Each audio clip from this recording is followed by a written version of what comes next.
Good morning student. बच्चों, आज हम हिंदी व्याकरण पढ़ेंगे। देखिए, पाठ 2 वर्ण विचार। पाठ का नाम है वर्ण विचार। तो जैसे आप लोग पिछली कक्षाओं में पढ़ चुके हैं बच्चों वर्ण के बारे में, तो उसी का थोड़ा और डिटेल हम फिर से पढ़ेंगे। बच्चों, कोई भी भाषा सीखने के लिए हमें सबसे पहले भाषा की मूल ध्वनि समूह को सीखना पड़ता है। यदि हमें अ से अह तक वर्णमाला न आए तो हम हिंदी भाषा नहीं सीख सकते। आपने भी विद्यालय में औपचारिक शिक्षा प्राप्त करते समय पहले वर्ण या अक्षर लिखना ही सीखा होगा। इस प्रकार हम कह सकते हैं कि वर्ण किसी भी भाषा का मूल आधार है। ये संबंधित भाषा के प्रत्येक शब्द में विद्यमान होते हैं। वर्णों के मेल से ही शब्द बनते हैं। जैसे देखिए, र, ए, ल, अ, ग, आ, ड़, ई, क, अ, बु, ब, उ, त, अ, र, अ, ल, अ, डू, अ, क, ई, ल, अ, अंग है, अ, क, ई, क, आ, ग, अ, ज, अ।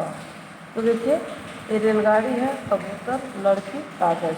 लेकिन इनके एक एक वर्ण को जब हम अलग कर देते हैं तो इस प्रकार ये लिखे जाएंगे। तो ये वर्णों को ही मिलाकर शब्द बनते हैं। तो अलग अलग वर्ण इस प्रकार हैं, फिर इसको मिला करके हम शब्द बनता है। तो देखिए, वर्ण या किसे कहते हैं या वर्ण की परिभाषा, वह छोटी से छोटी ध्वनि जिसके खंड नहीं किए जा सकते वर्ण या अक्षर कहलाती हैं। जैसे अ, ई, उ, क, च, ज, ट, य आदि। मतलब जितने भी अ से लेकर के तक जो भी अल्फ़ाबेट है, वर्ण है, सारे वर्ण वही वर्ण है। ध्यान दीजिए, वर्ण भाषा की सबसे छोटी इकाई होती है। हिंदी में लिखे जाने वाले वर्ण देवनागरी लिपि में लिखे जाते हैं। मतलब हिंदी की लिपि देवनागरी है। वर्णमाला, प्रत्येक भाषा की अपनी एक वर्णमाला होती है। देखिए, वर्ण स्वर, अयोगवाह, व्यंजन, संयुक्त वर्ण, अतिरिक्त वर्ण, इतने सारे मिला करके वर्णमाला बनता है। वर्णमाला में से सबको छाट के कैटेगरी वाइज छाट करके अलग अलग दिया गया है, जिसमें स्वर हो गए 11, अयोगवाह हो गए 2, व्यंजन क से ह तक, संयुक्त वर्ण 4 हो गए, छ, त्र, ज्ञ, स्र, अतिरिक्त वर्ण अण और अढ़। तो ये हो गया। कुल मिलाकर हिंदी वर्णमाला में 52 वर्ण होते हैं।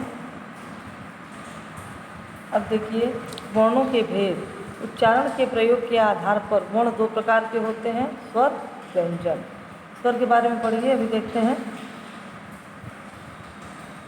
जिन वर्णों का उच्चारण स्वतंत्र रूप से होता है, अर्थात जिन वर्णों के उच्चारण में किसी अन्य वर्ण की सहायता नहीं ली जाती, ऐसे वर्ण स्वर कहलाते हैं। इनकी संख्या वर्णमाला में 11 होती है। अ, आ, इ, उ, ऋ, ए, ऐ, ओ, औ। ये 11 क्या है? स्वर है, वॉवेल। स्वरों के भेद। अब देखिए, स्वर के भी भेद हैं। इनका भेद उच्चारण में लगने वाले समय के आधार पर किया गया है। स्वरों के 3 भेद होते हैं। पहला ह्रस्व स्वर, दूसरा दीर्घ स्वर, तीसरा प्लुत स्वर। ह्रस्व स्वर, जिन स्वरों के उच्चारण में बहुत कम समय लगता है वे ह्रस्व स्वर कहलाते हैं। इनकी संख्या 4 होती है। अ, छोटी ई, छोटा ऊ और री। दीर्घ स्वर, जिन स्वरों के उच्चारण में ह्रस्व स्वर से दुगुना समय लगता है वे दीर्घ स्वर कहलाते हैं। इनकी संख्या 7 होती है। आ, ई, उ, ए, ऐ, ओ और औ। देखिए, तीसरा है प्लुत स्वर। जिन स्वरों के उच्चारण में दीर्घ स्वर से भी अधिक समय लगता है वे प्लुत स्वर कहलाते हैं। जैसे ओम आदि। ध्यान दीजिए, प्लुत स्वर का प्रयोग अधिकतर किसी को पुकारने के लिए किया जाता है। जब हम किसी को आवाज़ देते हैं तो वो हम थोड़ा खींच के बोलते हैं अधिक लंबे समय तक। प्लुत स्वर का प्रयोग अब केवल संस्कृत भाषा में ही होता है। हिंदी भाषा में प्लुत स्वर का प्रयोग अब पूर्णतः बंद हो गया है। देखिए, स्वरों की मात्राएं। जो स्वर है उसको हम मात्रा के रूप में कैसे लिखते हैं। व्यंजनों के साथ प्रयोग करते समय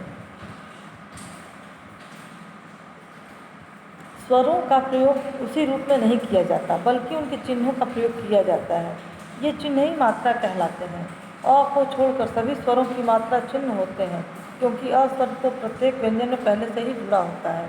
जैसे क, हो गया ना, क और अ। तो ये देखिए वर्ण है स्वर के, और ये उसका प्रतीक चिन्ह मात्रा हो गया। ये शब्द उनसे बनते हैं और ये कैसे जोड़ते हैं ये दिया गया है। आ कार, ई वर्ण के पहले से लगता है, सामने से। हिरन, बड़ी की मात्रा वर्ण के पीछे से लगता है, बाद से लगता है। छोटा हो, जुराब, बड़ा हो।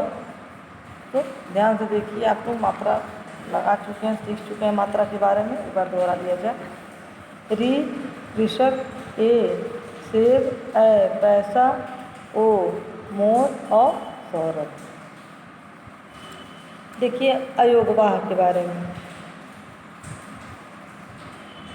हिंदी वर्णमाला में अ, अंग और अह वर्ण होते हैं जिन्हें अयोगवाह कहते हैं। इनका उच्चारण स्वतंत्र रूप से नहीं हो सकता, इसलिए ये न तो स्वर कहलाते हैं और न ही व्यंजन। इनका प्रयोग निम्न प्रकार से किया जाता है। अनुस्वार, जब किसी वर्ण का उच्चारण करते समय वायु केवल नाक से झंकार के रूप में बाहर आती है, तब उसे दर्शाने के लिए शिरोरेखा के ऊपर, मतलब जो ऊपर लाइन खींची जाती है, इसको शिरोरेखा कहते हैं। उस पर बिंदी लगती है, बिंदु का चिन्ह लगाया जाता है, इसे ही अनुस्वार कहते हैं, जैसे कंकड़, बंदर, पतंग आदि। दूसरा अनुनासिक स्वर, जब किसी वर्ण का उच्चारण करते समय वायु नाक और मुख से बाहर निकलती है, तब उस वर्ण के ऊपर, शिरोरेखा के ऊपर चंद्रबिंदु का चिन्ह लगाया जाता है, इसे ही अनुनासिक कहते हैं। जैसे सांप, पाँच, महंगा आदि। विसर्ग, इस ध्वनि का उच्चारण आधे ह के समान होता है। यह स्वर नहीं है, लेकिन इसे अ के साथ जोड़कर अह की तरह लिखा जाता है। इसका प्रयोग प्रायः शब्द के अंत में तथा मध्य में किया जाता है, जैसे प्रायः, अतः, क्रमशः, स्वतः, प्रातः, शनैः, नमः आदि। तो अब देखिए बच्चों, ये देखिए जो ध्यान देने वाली चीज़, इसको हम पढ़ाते समय ही समझा दिए आपको, वही चीज़ है, फिर से आपको हेडलाइन कर देता है कि जिससे आप इसको अच्छे से पढ़ सकें। देखिए दूसरा क्या है, व्यंजन। जिन वर्णों के उच्चारण में स्वरों की सहायता ली जाती है वे व्यंजन कहलाते हैं। हिंदी में कुल व्यंजन 37 होते हैं, इसमें संयुक्त व्यंजन भी सम्मिलित है। क से ह तक 35 व्यंजन तथा 4 संयुक्त व्यंजन। संयुक्त व्यंजन पता है ना, क्षत्रिय वाला 6, ज्ञानी में लग गया त्रिशूल और श्रमिक, श्रमिक हमने बोल दिया श्र, ये चारों संयुक्त व्यंजन हैं। तो उन चारों को लेके 37 हो गए, ऐसे 33 होते हैं। देखिए व्यंजनों के भेद। व्यंजनों को उच्चारण की दृष्टि से 3 भागों में बांटा गया है। स्पर्श व्यंजन, अंतस्थ व्यंजन, ऊष्म व्यंजन। स्पर्श व्यंजन क्या है, जिन व्यंजनों के उच्चारण में जीभ मुख के अलग अलग भागों कंठ, तालु, मूर्धा, दांत, ओष्ठ को स्पर्श करती है, उन्हें स्पर्श व्यंजन कहते हैं। इन व्यंजनों की कुल संख्या 25 है। इन व्यंजनों को 5 वर्गों में बांटा गया है। प्रत्येक वर्ग का नाम वर्ग के पहले वर्ण के आधार पर रखा गया है। जैसे क वर्ग, क ख ग घ ङ, कंठ से बोला जाता है इसका उच्चारण स्थान। च वर्ग, च छ ज झ ञ, तालु से बोलते हैं, इसका उच्चारण स्थान है। ट वर्ग, ट ठ ड ढ अण, मूर्धा से बोलते हैं। त वर्ग, त थ द ध न, ये दंत से इसको बोलते हैं, दंत स्थान है इसका, दंत उच्चारण स्थान है। और प वर्ग, प प ब भ म, ये ओष्ठ का इसमें प्रयोग होता है, इसका उच्चारण स्थान ओष्ठ है। तो देखिए बच्चों, अब दूसरा अंतस्थ व्यंजन। अंतस्थ व्यंजन का अर्थ है मध्य में स्थित होना। जिन व्यंजनों के उच्चारण में वायु मुख के किसी भाग को स्पर्श नहीं करती, उन्हें अंतस्थ व्यंजन कहते हैं। इन व्यंजनों की कुल संख्या 4 है, य, र, ल, व। देखिए बच्चों, बिल्कुल आपका मुंह कहीं बंद नहीं हो रहा है, कोई मुंह का पार्ट किसी से टच नहीं हो रहा है। य, र, ल, व।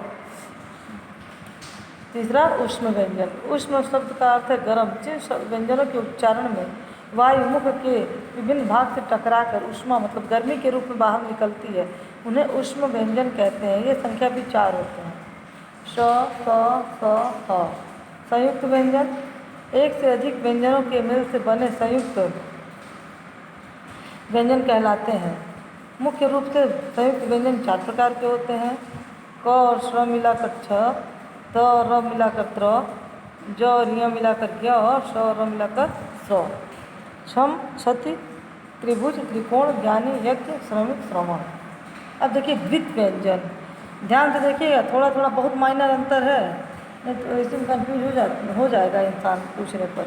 जब दो एक जैसे व्यंजन आपस में मिलते हैं तो द्वित व्यंजन कहलाते हैं। जैसे आधा च बच्चा कच्चा, आधा क मक्का चक्की, न आधा न गन्ना पन्ना, द और द गद्दा भद्दा, त छत्ता पत्ता, म अम्मा मम्मी।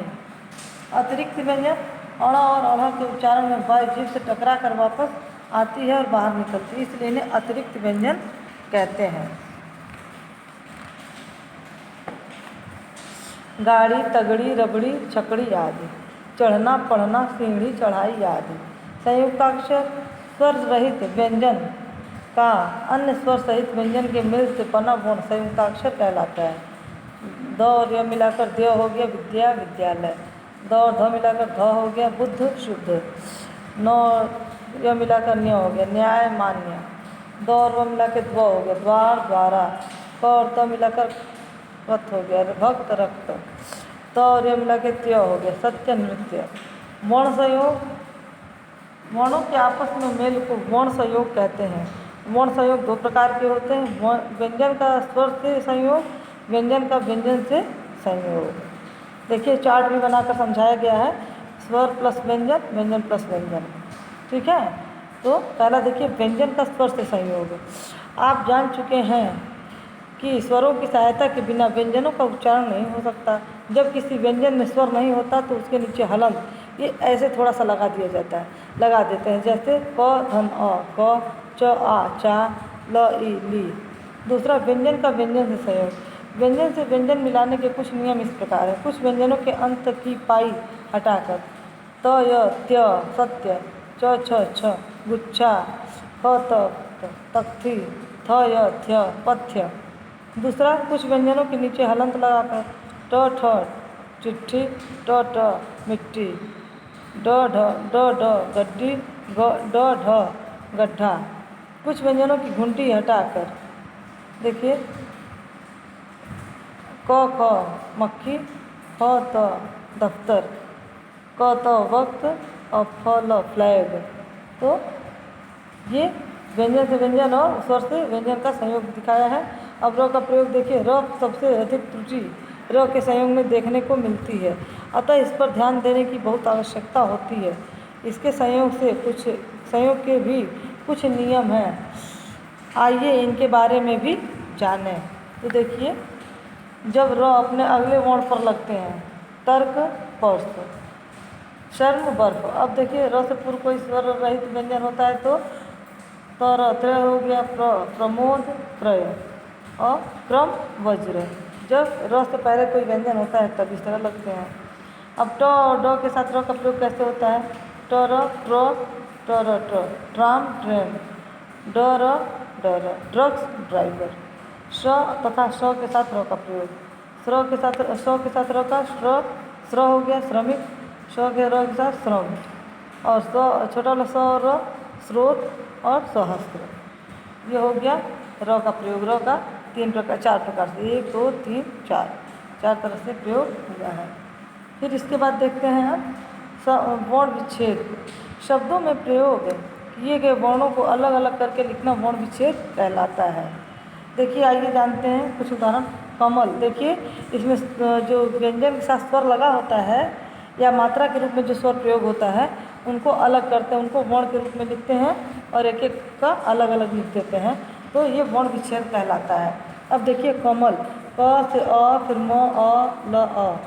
देखिए हो गया ना, 6 लेटर हैं इसमें, 6 वर्ण है, 1 2 3 4 5 6। लेकिन जब हम लिखते हैं तो इसको 3 ही वर्ण में, और एक शब्द सुंदर भी लगता है, अच्छा, इसलिए वर्ण विच्छेद हम लोग करके नहीं लिखते हैं, वर्ण का संयोग करके लिखने से हमारे शब्द अच्छे होते हैं और समझदार और अर्थपूर्ण बन जाते हैं। भारत, मंदिर, भारतीय, बुरा, कपूत, मेला, ट्रक। देखिए ट र फिर अ तब जाके क और है। मैला, सोना, सौरभ, कृति, प्रकृति, चांद, हंस, ड्रम। तो बच्चों ये आपका पाठ पूरा हुआ और आप इसको फिर से दोहरा लीजिएगा, और अगर नहीं आएगा तो कमेंट में पूछ लीजिएगा, ठीक है। हाँ, ये पाठ हो गया। अब इसके बाद हम अभी एक्सरसाइज करेंगे। देखिए बच्चों, पहला है बहुविकल्पीय प्रश्न। सही विकल्प पर सही का चिन्ह लगाइए। वर्णों का व्यवस्थित समूह क्या कहलाता है? वर्णमाला। हिंदी वर्णमाला में स्वरों की संख्या 11। हिंदी वर्णमाला में व्यंजनों की कुल संख्या 37 है, और 4 जो संयुक्त व्यंजन को भी जोड़ लिया गया है, इसीलिए 37। अगर 33 और 37 दोनों होता तो 33 पे टिक लगता। हिंदी वर्णमाला में कुल कितने वर्ण हैं? 52। निम्नलिखित में संयुक्त व्यंजन कौन सा है? त्र। ये संयुक्ताक्षर हो जाएंगे। और भाषा की सबसे छोटी इकाई कौन सी है? वर्ण। वर्णों के परस्पर मेल को क्या कहते हैं? वर्ण संयोग। जब दो एक जैसे व्यंजन आपस में मिलते हैं तो क्या कहलाते हैं? द्वित्व व्यंजन। निम्नलिखित में अयोगवाह कौन से हैं? अनुस्वार, अनुनासिक, विसर्ग। ये सभी। कौन से स्वर का अब हिंदी में प्रयोग नहीं होता? लुप्त स्वर का। इसका प्रयोग संस्कृत में होता है, और इसका मतलब एक उदाहरण ओम है, लेकिन अब इसका हिंदी में प्रयोग लगभग बंद हो चुका है। अब देखिए बच्चों, ये कॉपी में आपको बस एक ही एक्सरसाइज करना है, ये वाला समझिए और लिखिए। तो एक क्वेश्चन आंसर है, प्रश्न उत्तर है। तो आप लोग क्या करेंगे, जैसे लेसन 1 लिखे होंगे कॉपी में, तो अपनी कॉपी निकालिएगा, फिर उसमें ऊपर डाल दीजिएगा पाठ 2, और उसके बाद पाठ का नाम लिख दीजिएगा वर्ण विचार, और उसके बाद फिर क्वेश्चन आंसर लिख दीजिएगा। निम्नलिखित प्रश्नों के उत्तर दीजिए, फिर प्रश्न उत्तर। तो देखिए, वर्णमाला को परिभाषित करते हुए संपूर्ण वर्णमाला को लिखिए। तो वर्णमाला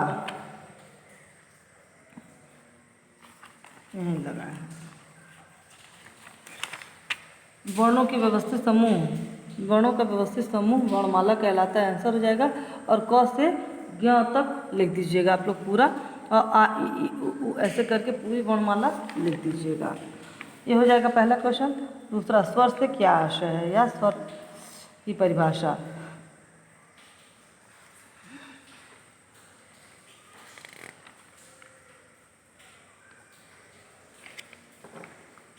हाँ देखिए, ये है स्वर, जिन वर्णों का यहाँ से लेके ऐसे वर्ण स्वर कहलाते हैं। ये आंसर 2 हो जाएगा।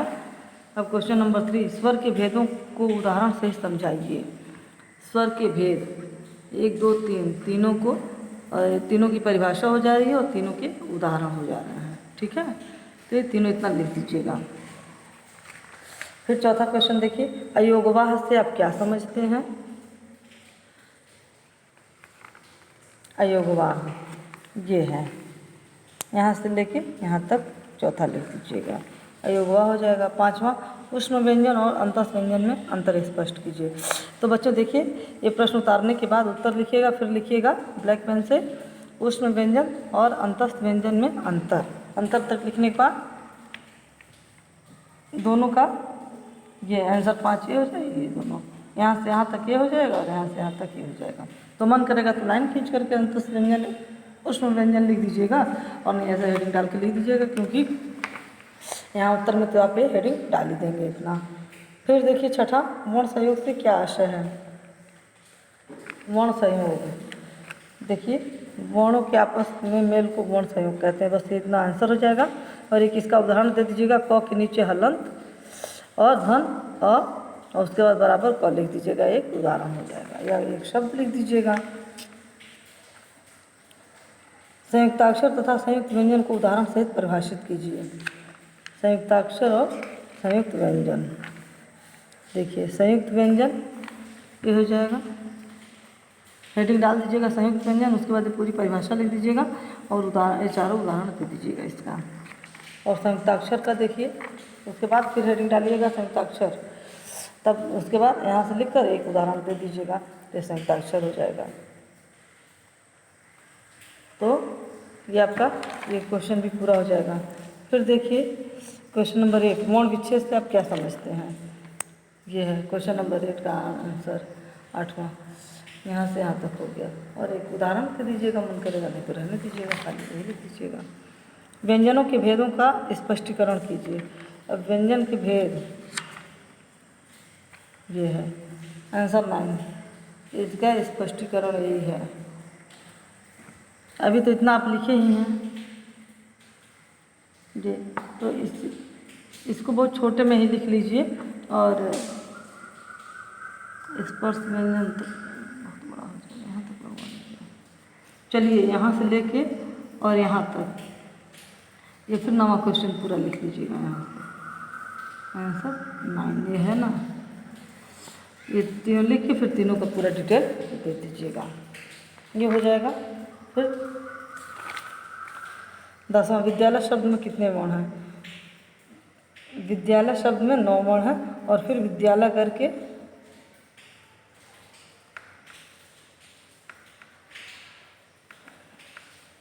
ऐसे तोड़ दीजिएगा, विद्यालय लिखिए, फिर ऐसे इसको अलग वर्णों में लिख दीजिएगा और लिख दीजिएगा विद्यालय शब्द में 9 वर्ण हैं। इसके बाद देखिए आपका रिक्त स्थान भरने वाला है। स्पर्श व्यंजन में 25 वर्ण होते हैं। ड, अंग, इय, अण, न, म अपने अपने वर्ण के पंचम वर्ण हैं। पंचम वर्ण के स्थान पर अनुनासिक का प्रयोग किया जाता है। द्य, द्व भाषा में संयुक्ताक्षर कहलाते हैं। दीर्घ स्वरों की संख्या 7 होती है। ये हो गया। फिर इसके बाद देखिए वर्ण संयोग करना है, जो वर्ण अलग अलग लिखे हैं इसका वर्ण संयोग करना मतलब मिला करके इसको शब्द लिखना है।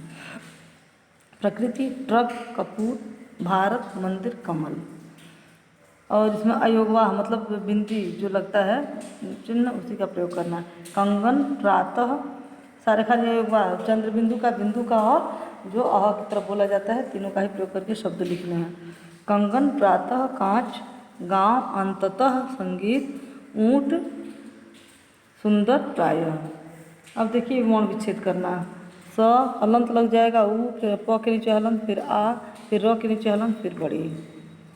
फिर देखिए ऐसे निर्मल का कर दिया है हमने, विदेशी का कर दिया है, उपहार का कर दिया है और कृषक का कर दिया है और प्रातः का। ऐसे आप लोग भी अपनी बुक फिल कर लीजिएगा, इसको कॉपी में नहीं करना है। फिर अगला क्वेश्चन देखिए छठा, दिए गए संयुक्ताक्षरों और द्वित व्यंजनों से बनने वाले 2 शब्द लिखिए। आधा च च दिया है, कच्चा, सच्चा। आधा क क, पक्का, मक्का। आधा त पत्ता, छत्ता भी हो सकता है, कुत्ता भी, कुछ भी लिख देंगे। और देखिए आधा त य, परित्यक्त, परि, आधा त य, आधा क त, परित्यक्त और सत्य। द्य का विद्यालय, विद्यमान। आधा ध और ब का आबद्ध, प्रतिबद्ध। ठीक है, तो ये आपका पूरा एक्सरसाइज हो गया। और इसके बाद आप ये सतत मूल्यांकन में इसको आप लोग स्वयं कर लीजिएगा। पहला और दूसरा बहुत कठिन नहीं, होमवर्क यही रहेगा आपका। लेसन नंबर 2 आपका कंप्लीट हुआ।